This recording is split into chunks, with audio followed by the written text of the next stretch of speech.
2:09 escuchamos esta letanía casi de Dead Can Dance, uno de esos grupos de música, ya desaparecido, que intentó aproximarse a ese lado oscuro que hoy invade todos los rincones de la vida ordinaria. Es muy distinto ver los trajes de disfraces, compitiendo en belleza, en espectacularidad, la gente de fiesta. Desde luego que es muy distinto ver esta celebración y compararla con la que no hace mucho tiempo hacían los padres de nuestros padres en los pueblos de España, donde de verdad se creía en el sentido profundo que tenía este Día de los Difuntos. Y por eso había ritos que desde luego nos van a sorprender. En 1975, ese libro que cambió el concepto de la muerte en Occidente, Vida después de la vida, se adentró en esta materia tan curiosa. Como no, nuestro homenaje y recuerdo no solo a Raymond Moody y a su amabilidad tremenda, nos ha contado muchísimas cosas, hemos extraído solo unas pocas, sino también, como digo, el recuerdo a otros médicos que ya estarán en ese otro lado. Por ejemplo, varias personas importantes, investigadores como Enrique Vila en Sevilla, que como un Raymond Moody español, por desgracia sin su eco ni éxito, porque lo hizo con un trabajo soterrado y enfrentándose muchas veces a la incredulidad de unos y a otros médicos que siempre fuera del hospital le daban las fichas de pacientes que desgraciadamente estaban viviendo procesos que no entendían. Enrique Vila hablaba con ellos y les daba una explicación, o por lo menos les daba una teoría, y eso, y creo que es muy importante, generaba una curiosa paz también en quienes escuchaban al célebre doctor sevillano. Otros muchos que tampoco están, como el doctor Fernando Jiménez del Oso, hicieron grandes programas sobre el más allá, intentando aproximarnos a los españoles a esas cosas que todavía parecían lejanas, que venían de otros países, de otros lugares, donde la ciencia parecía más abierta. Pero ¿qué está haciendo Raymond Moody ahora mismo? Dejábamos la primera hora de Milenio 3 con esa gran pregunta. ¿Qué pasa no solo en los que viven la experiencia en primera persona, el túnel, la revisión de la vida, ese ser? ¿Es realmente, como decía Santiago Camacho, una cuestión puramente fisiológica? ¿O es lo fácil, como tantas y tantas cosas? ¿Está en el inconsciente colectivo, como decía el gran Jung, como un arquetipo desde el principio del tiempo que nos está diciendo algo a toda la humanidad? ¿Quién es el ser que nos dice que no es el momento? ¿Por qué volvemos transformados? ¿Por qué, por fortuna, con un sentido más positivo y sobre todo sin temor a la muerte? ¿Por qué nos han educado siempre en este temor a la muerte constante, en este miedo, cuando es algo que ninguno nos vamos a librar? ¿Por qué miedo a algo que va a ser obligatorio para todos? En fin, nada más terrible para el hombre, sin embargo, que ese salto a lo desconocido. Moody siguió investigando. Se dio cuenta de que había personas alrededor de los moribundos que veían cosas. Sus últimas investigaciones van sobre esto, sobre lo que pasa alrededor. Y lo que pasa alrededor es asombroso. Este libro trata sobre cómo compartimos las experiencias cercanas a la muerte o cómo empatizamos con ellas. Pero lo que hemos aprendido ahora es algo que resulta mucho más significante. Los testigos o acompañantes muy comúnmente nos cuentan que en el momento de la muerte ellos ven salir algo del cuerpo del fallecido. A menudo los describen como una especie de réplica transparente que tiene la misma forma de la persona que ha muerto. Extraordinariamente, los testigos también nos hablan a veces de que sienten participar de la visión panorámica de la vida de la persona que está pasando a la otra vida. Si hay algo que une muchas experiencias, sin duda alguna, es la sensación, ya ha pasado en hospitales de todo el mundo, de que las personas, incluso en una muerte placentera, en unos instantes como de inconsciencia o de conciencia o consciencia que nosotros no comprendemos ya, hablan con amigos que vienen a visitarle, se aproximan, incluso amigos muy lejanos de la infancia remota. Y muchos familiares se sorprenden porque surgen nombres que se creían olvidados. Gente del pueblo, gente de hace muchos años, compañeros del servicio militar, y de repente surgen en esos últimos momentos. Como siempre, la doble teoría, el remanente que queda en alguna parte del cerebro, o hay algo más. Pues fíjate que los estudios científicos sobre la muerte que son muy, muy, muy raros en nuestra civilización, que, como muy bien has dicho, vive completamente de espaldas a esa realidad. Pues hay un artículo de 1977 del New England Journal of Medicine de un doctor Thomas Lewis, que revolucionó en su momento la manera médica de ver la muerte, porque él dedicó muchos años a estudiar a los moribundos y llegó a la conclusión de que la muerte en sí misma era una experiencia, y puede parecer atroz decirlo así, que era una experiencia que podía resultar placentera y enriquecedora, que veía como moribundos que sufrían realmente una agonía tal como la entendemos nosotros, que debe de ser lo normal, eran en realidad una minoría, y que en cambio el estudio de los moribundos sobre precisamente los fenómenos mentales que desarrollaban era fascinante, y efectivamente hablaba de momentos de lucidez absolutamente insospechados, de personas que habían tenido una vida sencilla, una educación humilde, habían tenido trabajos manuales, y que eran capaces de decir últimas palabras dignas de los más grandes filósofos, de cómo efectivamente aparecían recuerdos de la niñez, recuerdos olvidados en la noche de los tiempos con una claridad como si los estuvieran viviendo otra vez. Aparecían personajes que ellos decían que habían venido a buscarles.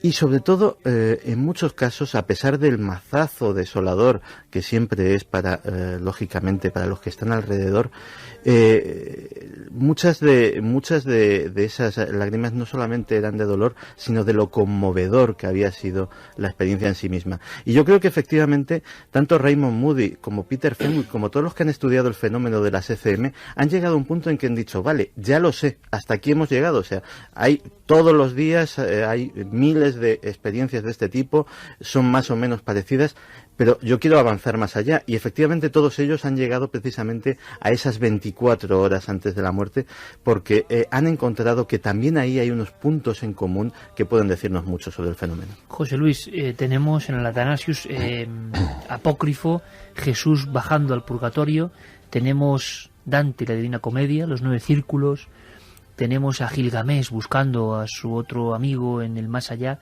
y es curioso porque casi todas las culturas lo dibujaban de una forma, los artistas, los escritores, una forma que se rememora, como decimos, en los trajes y vestimentas de hoy, una forma curiosamente muy similar.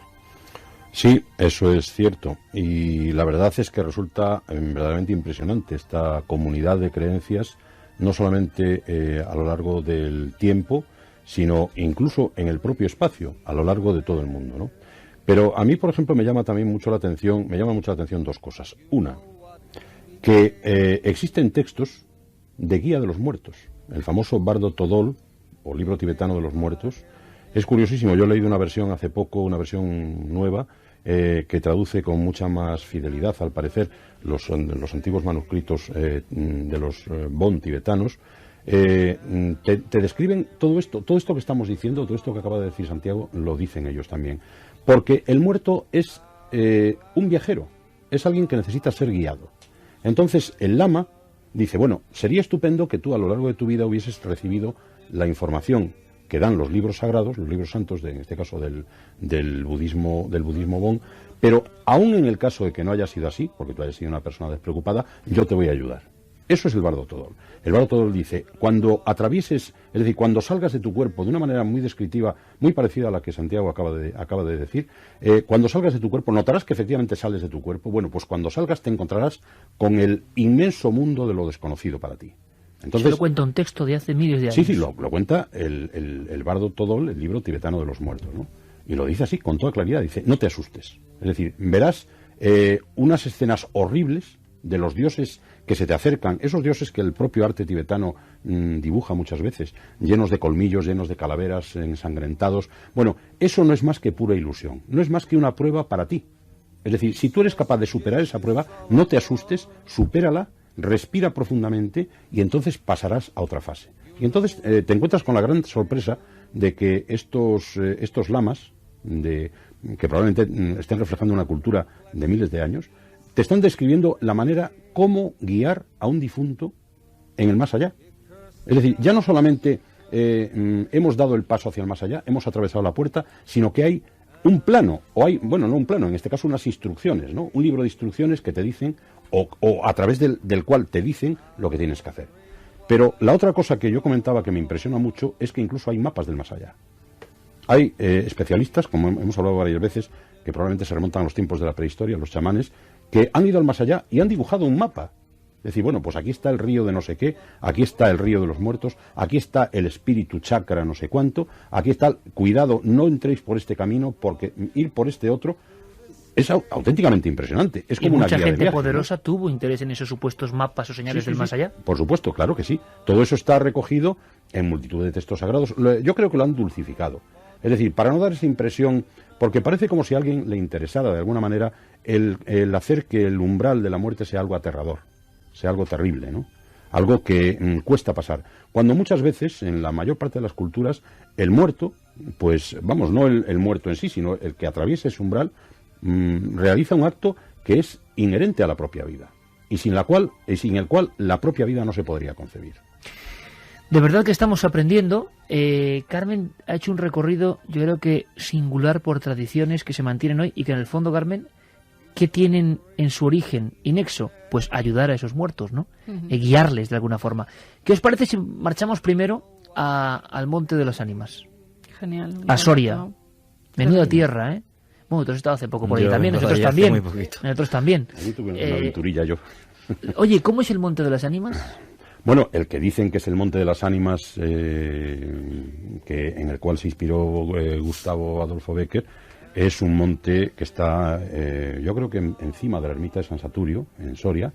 Es un monte relativamente alto, aunque allí hay varios montes. El propio monte de la ermita de San Saturio es también un monte bastante, no alto, sino abrupto, ¿no? Lleno de maleza, de árboles, y desde luego es un lugar que yo he visitado por la noche, como no podía ser de otra manera, y es un lugar que impresiona. Pero me cuentas luego lo de sí, por la noche. Desde ¿Os luego. parece? Me lo cuentas luego, José Luis. ¿Por qué? Porque, repetimos, en noviembre de 1861, hace casi 150 años, 16 leyendas más acompañaban en el contemporáneo este relato de Gustavo Adolfo Bécquer. Lo ha elaborado con Mariano Revilla, Juan Antonio Merallo, todo el equipo de estupendos profesionales del equipo de producción de la cadena SER, con el que revivimos esta noche de resurrecciones, también revivimos el género de los dramáticos. Y he tenido, humildemente, porque uno no es nadie para hacer estas cosas, pero como hicimos con La máscara de la muerte roja de Edgar Allan Poe, he podido recrear para la radio en un tiempo más o menos comprensible. Son aproximadamente 10 minutos que quiero que viváis con nosotros para saber por qué Gustavo Adolfo Bécquer impresionó tanto a su época. ¿Por qué en ese monte oscuro, que luego nos contará José Luis qué pasó? ¿Por qué en esa tierra soriana, donde desde luego el cielo está muy cerca de los hombres, y es la Castilla pura y profunda también de las ánimas? ¿Por qué en ese lugar? ¿Os parece que viajemos y luego viajamos por el resto de España buscando ritos y mitos y cosas que pasan esta noche? Venga, vámonos al Monte de las Ánimas. Dicen que esta noche se abre una puerta. Una entrada que, según la leyenda, permite a los vivos reencontrarse con los muertos. Dicen que esta noche los espíritus visitan las casas de sus familiares, esperando encontrar una vela encendida recordándolos. Pero más allá de la leyenda, la noche de Halloween tiene una historia. La fiesta tiene su origen en una ceremonia celta conocida como Samhain, con la que se celebraba el fin del verano y la llegada del nuevo año y de la estación oscura. Los celtas pensaban que precisamente esta noche el mundo de los vivos y el de los muertos se mezclaban, permitiendo a los espíritus, tanto buenos como malos, cruzar a este lado. Mientras que a las almas buenas se las agasajaba con comidas y cánticos, a las dañinas, a los espíritus negativos, se les trataba de ahuyentar. Se cree que el uso de disfraces y máscaras podría provenir del ritual mediante el cual los vivos trataban de aparecer como personajes malignos para que los demonios no se fijaran en ellos.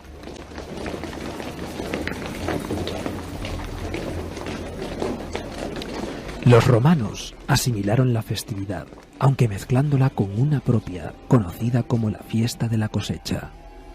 Fue en el siglo VIII cuando el Papa Gregorio III suplantó la celebración pagana por una cristiana, el Día de Todos los Santos. Originalmente, la Iglesia Católica lo celebraba en mayo, pero en esa época se trasladó a noviembre. 2 siglos más tarde, se crearía el Día de Difuntos, el 2 de noviembre. Y esta breve presentación de Carlos Cala sobre por qué este día nos sirve para meternos en un escritorio. El propio Gustavo Adolfo Bécquer va a ser el guía, con sus pensamientos, en Soria. Lo imaginó una noche como esta. Monte de las Ánimas. Ya estamos subiendo por sus laderas. La noche de difuntos me despertó a no sé qué hora el doble de las campanas. Su tañido monótono y eterno me trajo a la mente esa tradición que oí hace poco en Soria. Intenté dormir de nuevo. Imposible. Una vez aguijoneada, la imaginación es un caballo que se desboca y al que no sirve tirarle de la rienda. Por pasar el rato, me decidí a escribirla, como en efecto lo hice. Yo la oí en el mismo lugar en que acaeció, y la he escrito volviendo algunas veces la cabeza con miedo cuando sentía crujir los cristales de mi balcón, estremecidos por el aire frío de la noche. Sea de ello lo que quiera, ahí va, como el caballo de copas.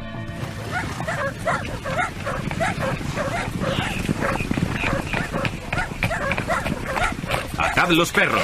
Haced la señal con las trompas para que se reúnan los cazadores y demos la vuelta a la ciudad.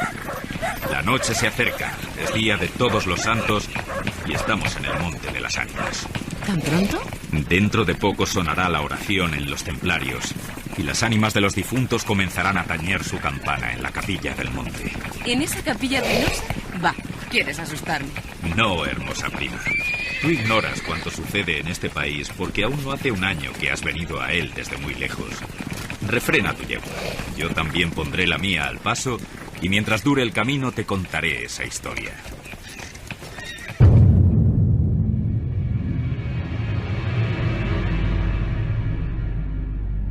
Ese monte, que hoy llaman de las Ánimas, pertenecía a los templarios, cuyo convento ves allí, a la margen del río. Los templarios eran guerreros y religiosos a la vez. Conquistada Soria a los árabes, el rey los hizo venir de lejanas tierras para defender la ciudad por la parte del puente, haciendo en ello notable agravio a sus nobles de Castilla, que así hubieran solos sabido defenderla como solos la conquistaron. Entre los caballeros de la nueva y poderosa orden y los hidalgos de la ciudad, fermentó por algunos años y estalló al fin un odio profundo. Los primeros tenían acotado ese monte, donde reservaban caza abundante para satisfacer sus necesidades y contribuir a sus placeres. Los segundos determinaron organizar una gran batida en el coto, a pesar de las severas prohibiciones de los monjes guerreros. Hundió la voz del reto, y nada fue parte a detener a los unos en su manía de cazar y a los otros en su empeño de estorbarlo. La proyectada expedición se llevó a cabo. Aquello no fue una cacería, fue una batalla espantosa. El monte quedó sembrado de cadáveres. Los lobos a quienes se quiso exterminar tuvieron un sangriento festín. Por último, intervino la autoridad del rey. El monte, maldita ocasión de tantas desgracias, se declaró abandonado, y la capilla de los religiosos, situada en el mismo monte y en cuyo atrio se enterraron juntos amigos y enemigos, comenzó a arruinarse. Desde entonces, dicen que cuando llega la noche de difuntos, se oye doblar sola la campana de la capilla, y que las ánimas de los muertos, envueltas en jirones de sus sudarios, corren como en una cacería fantástica por entre las breñas y los zarzales. Los ciervos braman espantados, los lobos aúllan, las culebras dan horrorosos silbidos, y al otro día se han visto impresas en la nieve las huellas de los descarnados pies de los esqueletos. Por eso, en Soria, le llamamos el Monte de las Ánimas, y por eso he querido salir de él antes que cierre la noche. Los servidores acababan de levantar los manteles. La alta chimenea gótica del Palacio de los Condes de Alcudiel despedía un vivo resplandor, iluminando algunos grupos de damas y caballeros que alrededor de la lumbre conversaban familiarmente mientras el viento azotaba los emplomados vidrios del salón. Solo 2 personas parecían ajenas a la conversación general: Beatriz y Alonso. Beatriz seguía con los ojos, absorta en un vago pensamiento, los caprichos de la llama. Las dueñas referían a propósito de la noche de difuntos cuentos tenebrosos en que los espectros y los aparecidos representaban el principal papel, y las campanas de las iglesias de Soria doblaban a lo lejos, con un tañido monótono y triste. Hermosa prima, pronto vamos a separarnos, tal vez para siempre. Las áridas llanuras de Castilla, sus costumbres toscas y guerreras, sus hábitos sencillos y patriarcales, sé que no te gustan. Te he oído suspirar varias veces, acaso por algún galán de tu lejano señorío. Beatriz hizo un gesto de fría indiferencia. De un modo o de otro, presiento que no tardaré en perderte. Al separarnos quisiera que llevases una memoria mía. ¿Te acuerdas cuando fuimos al templo a dar gracias a Dios por haberte devuelto la salud que viniste a buscar a esta tierra? El joyel que sujetaba la pluma de mi gorra cautivó tu atención. Qué hermoso estaría sujetando un velo sobre tu oscura cabellera. ¿Lo quieres? Beatriz se mordió ligeramente los labios y extendió la mano para tomar la joya sin añadir una palabra. Y antes de que concluya el día de todos los santos, en que así como el tuyo se celebra el mío y puedes, sin atar tu voluntad, dejarme un recuerdo, ¿no lo harás? ¿Por qué no? ¿Te acuerdas de la banda azul que llevé hoy a la cacería y que por no sé qué emblema de su color me dijiste que era la divisa de tu alma? Sí. Pues se ha perdido. Se ha perdido y pensaba dejártela como un recuerdo. ¿Se ha perdido? ¿Y dónde? En el Monte de las Ánimas.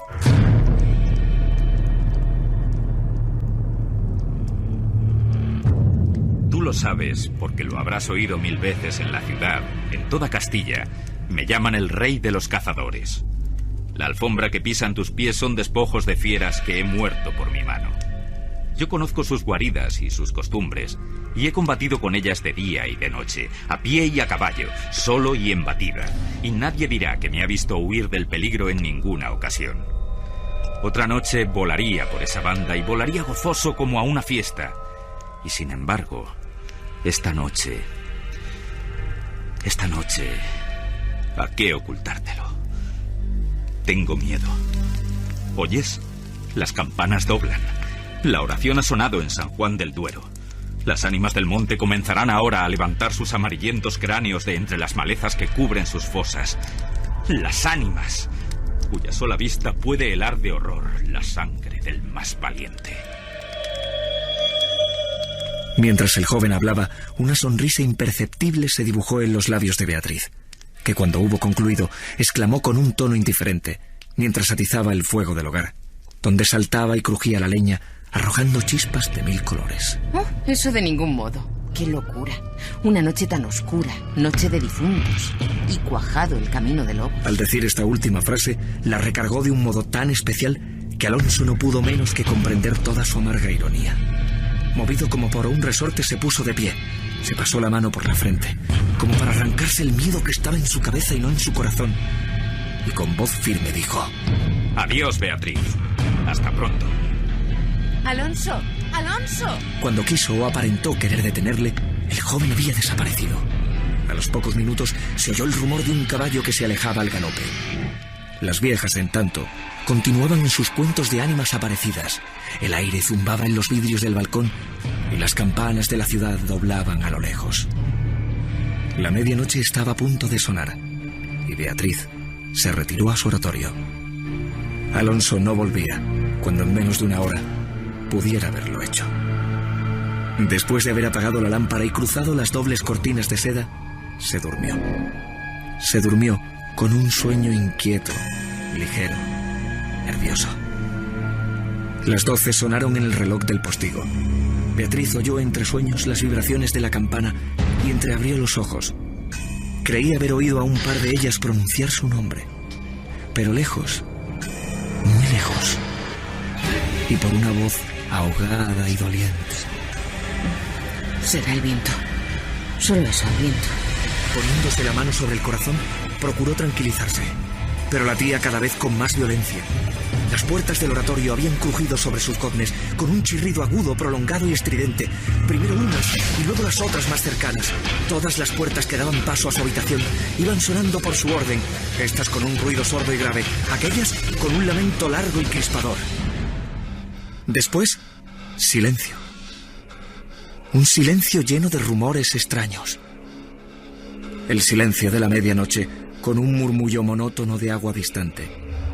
Lejanos ladridos de perros, voces confusas, palabras ininteligibles, ecos de pasos que van y vienen, crujir de ropas que se arrastran, suspiros que se ahogan, respiraciones que anuncian la presencia de algo que no se ve y cuya aproximación se nota en la oscuridad. Inmóvil, temblorosa, Beatriz adelantó la cabeza fuera de las cortinillas y escuchó un momento. Oía mil ruidos diversos y de pronto nada. Silencio. Veía, con esa fosforescencia de la pupila en las crisis nerviosas, como bultos que se movían en todas direcciones, y cuando dilatándolas las fijaba en un punto, nada. Oscuridad. Bah, ¿acaso soy yo tan miedosa como estas pobres gentes, cuyo corazón palpita de terror bajo una armadura al oír una conseja de aparecidos? Cerrando los ojos, intentó dormir. Pero en vano, había hecho un esfuerzo sobre sí misma. Pronto volvió a incorporarse más pálida, más inquieta, más aterrada. Ya no era una ilusión. Las colgaduras de brocado de la puerta habían rozado al separarse y unas pisadas lentas sonaban sobre la alfombra. El rumor de aquellas pisadas era sordo, casi imperceptible, pero continuado, y a su compás se oía crujir una cosa como madera o hueso. Y se acercaban, y se movió el reclinatorio que estaba a la orilla de su lecho. El aire azotaba los vidrios del balcón. El agua de la fuente lejana caía y caía con un rumor eterno y monótono. Los ladridos de los perros se dilataban en las ráfagas de aire. Y las campanas de la ciudad de Soria, unas cerca, otras distantes, doblan tristemente por las ánimas de los difuntos.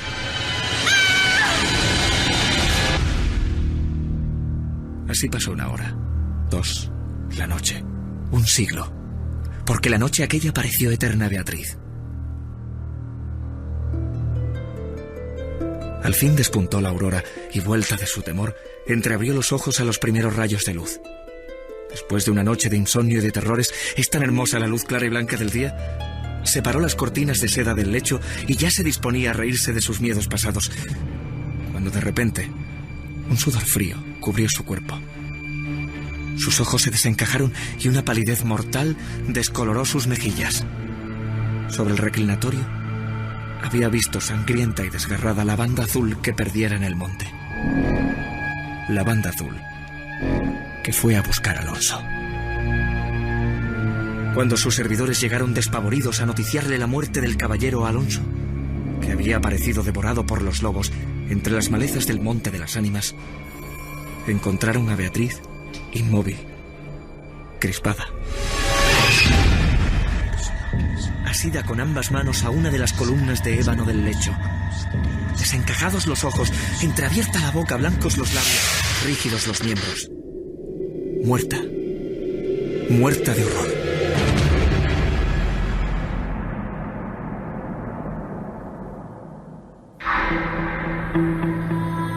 Dicen que después de acaecido este suceso, un cazador, que pasó la noche de difuntos sin poder salir del Monte de las Ánimas y que antes de morir pudo contar lo que viera, refirió cosas horribles.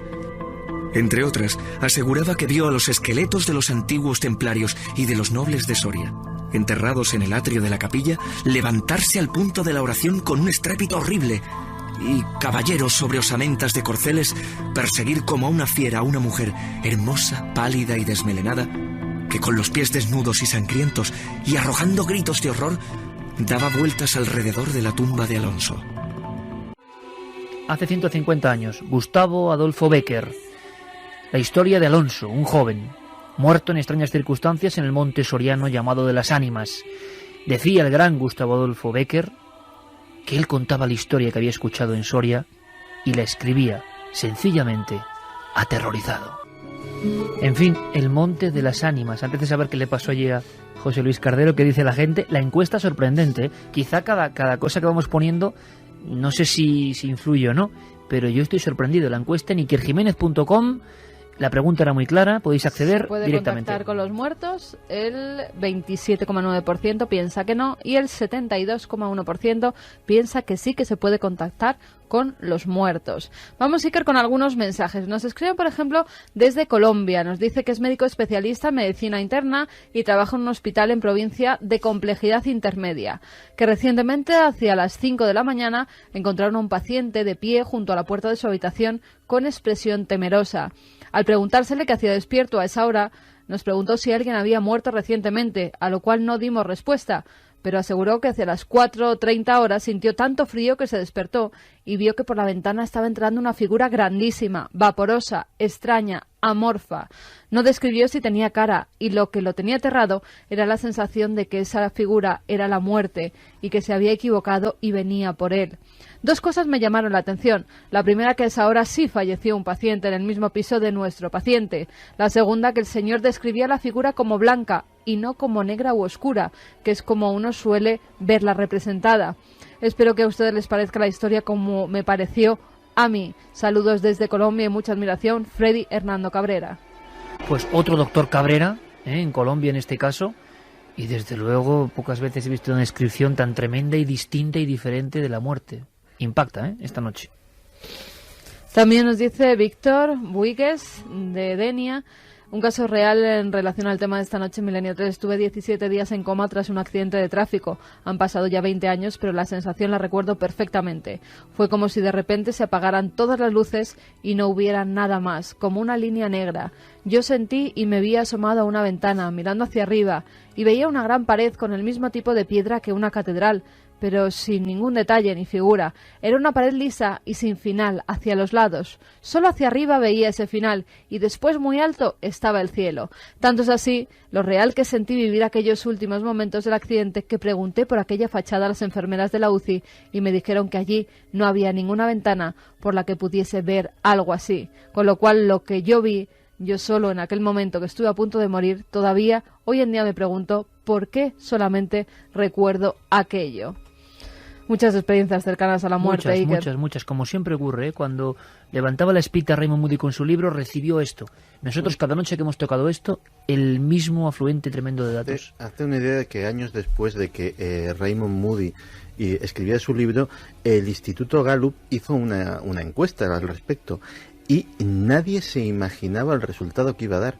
El resultado que dio es que ni más ni menos que el 5% de la población estadounidense podía haber tenido una experiencia de este tipo. Y estamos hablando de 8 millones de personas. No sabemos si los resultados aquí pueden, a poco semejantes que sean, estamos hablando aquí también de una cantidad increíble. Muchísima gente, claro, evidentemente. Os quería preguntar una cosa, Juanje y José Luis.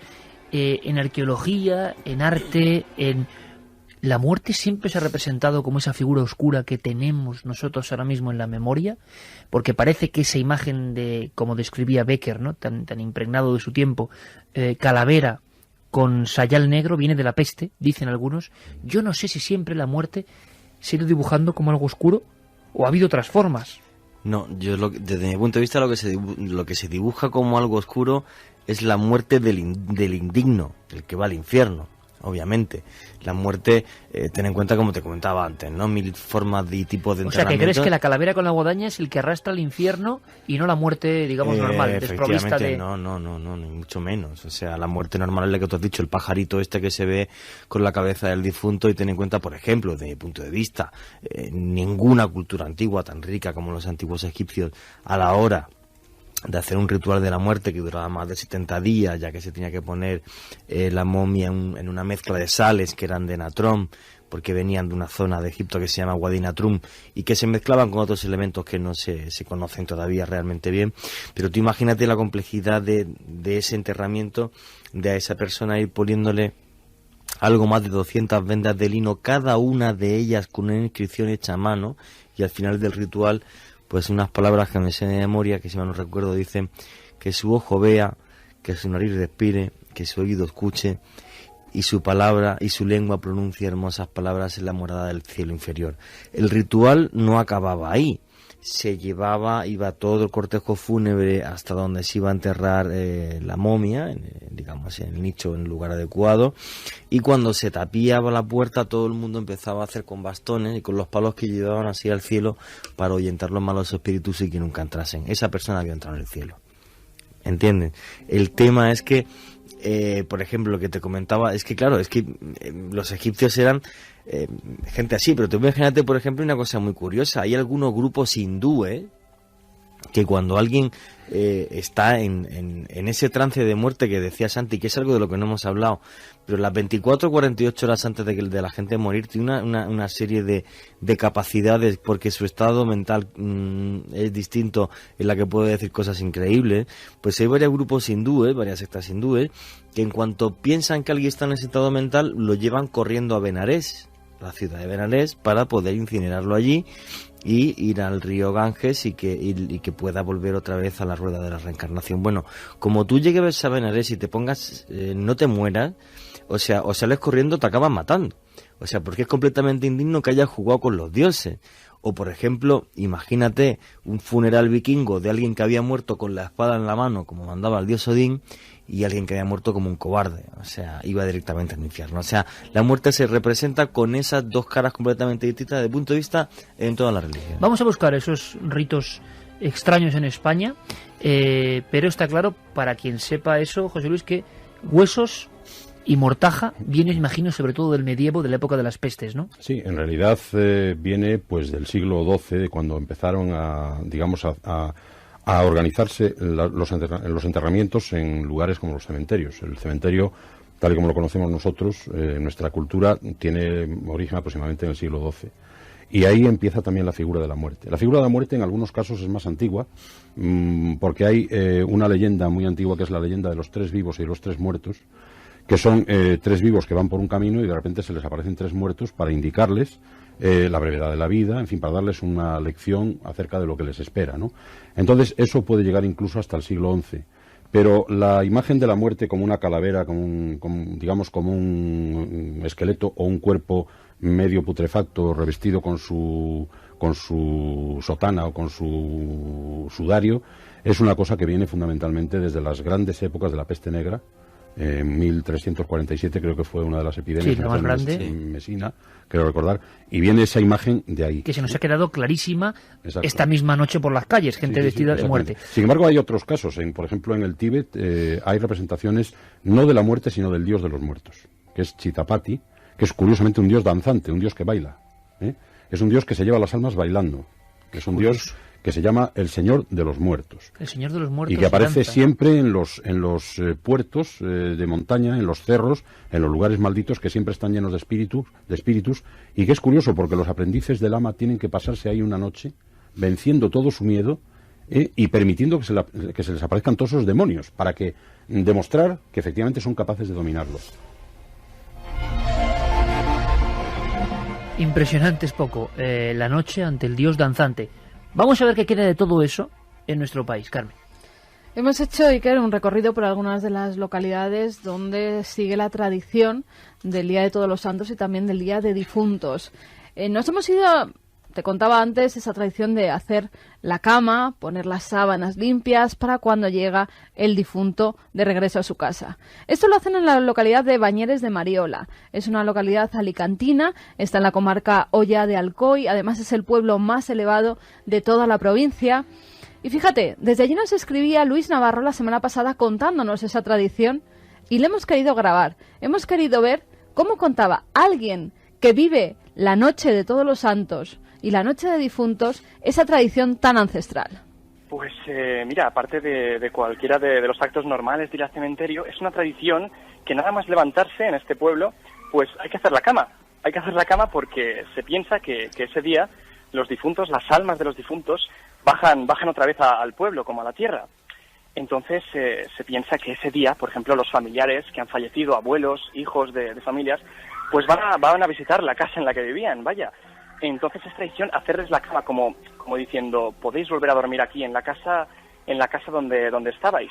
De hecho, mucha gente que, por ejemplo, pues aún tiene la habitación incluso de la persona que murió, pues hace la cama, la limpia esos días, y es interesante porque, claro, puede sonar algo siniestro, pero a la vez es algo bonito. No es la única localidad de la Comunidad Valenciana y también de los países catalanes donde se hacía este rito. Incluso en la Comunidad Valenciana llaman a poner la cama con una esquina como semiabierta a la jirá. Hacían esta jirá para que nadie se enterara de que el difunto había dormido ahí. Abría la cama, podía con ello, pues, como meterse en un sobre, ¿no? Pero vamos a más lugares. Volvemos a Soria. En Soria está el Cántico de las Ánimas, en una localidad llamada Tajueco. No llega a los 100 habitantes, Iker, este pequeño pueblecito, y hacen todo un ritual de cánticos. Alfonso, que es un habitante, un vecino de allí, nos cuenta cómo empezó esto del Cántico de las Ánimas y qué se hace. Bueno, pues el Cántico de las Ánimas consiste en que a la hora del atardecer, cuando ya se mete el sol, a las primeras horas de la oscuridad ya, cuando ya no queda luz, pues se canta en 4 puntos distintos del pueblo. Luego ya pues en cada esquina se reza un Ave María y un Padre Nuestro, y todo acompañado por el toque de campanas durante todo el recorrido. Toque de clamores de muertos. Y luego al final pues se reparte moscatel y pastas para todo el casista.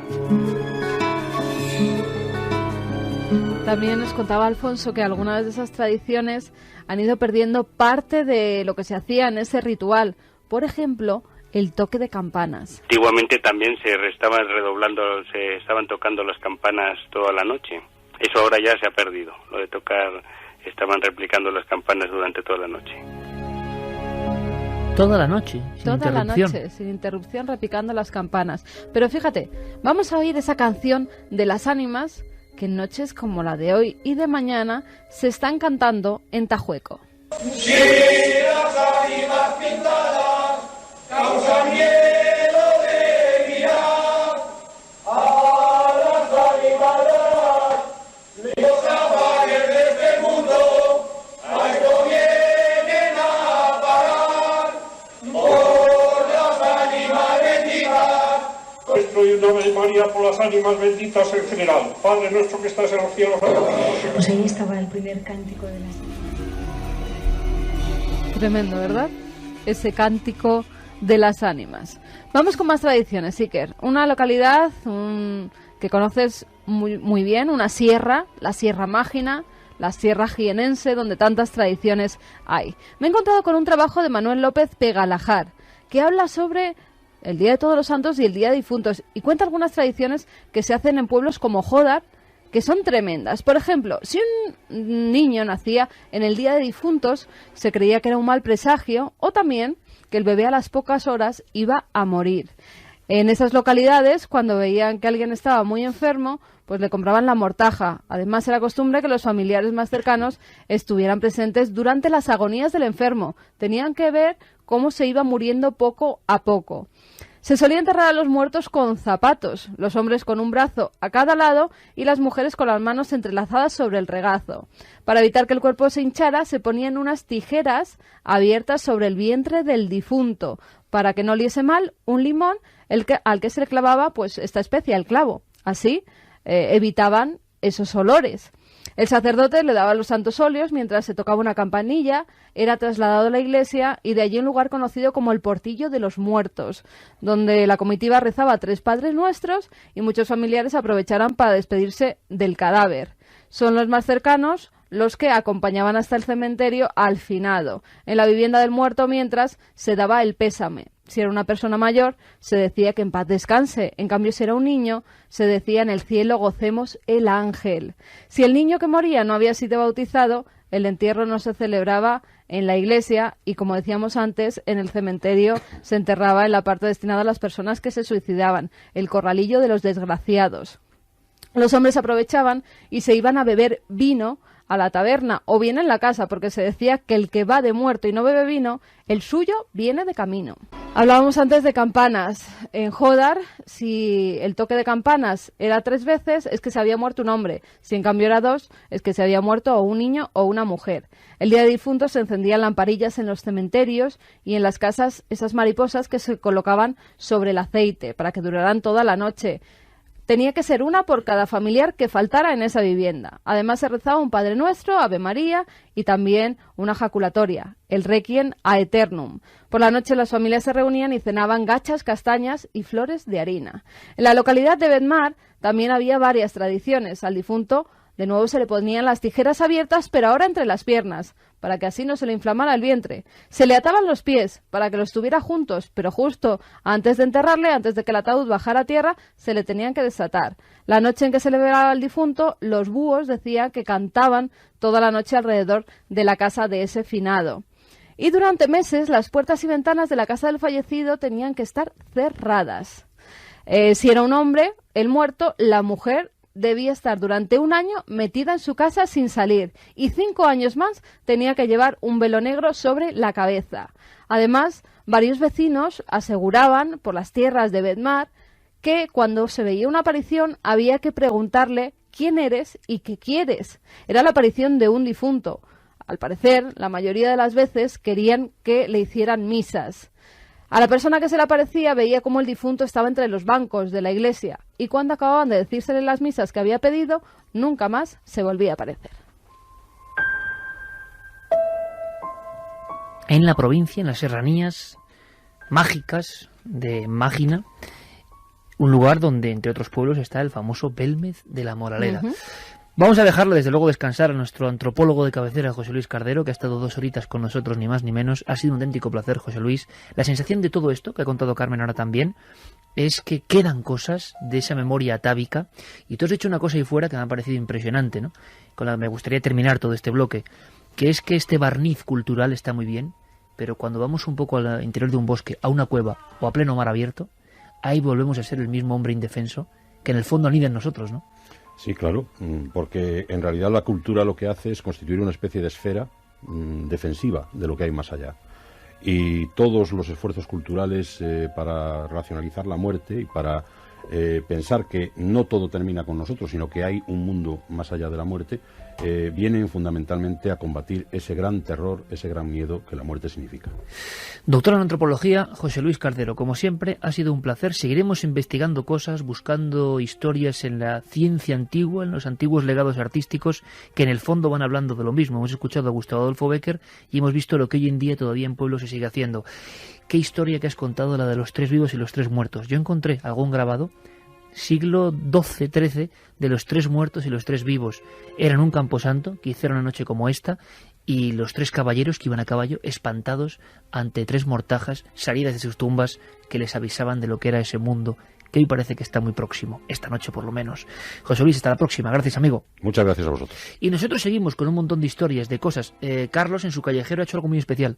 En Madrid también hay historias de difuntos y seguiremos viajando. Sí, porque han hecho además una ruta turística en algún pueblo de Córdoba por los cementerios. Todo eso a la vuelta.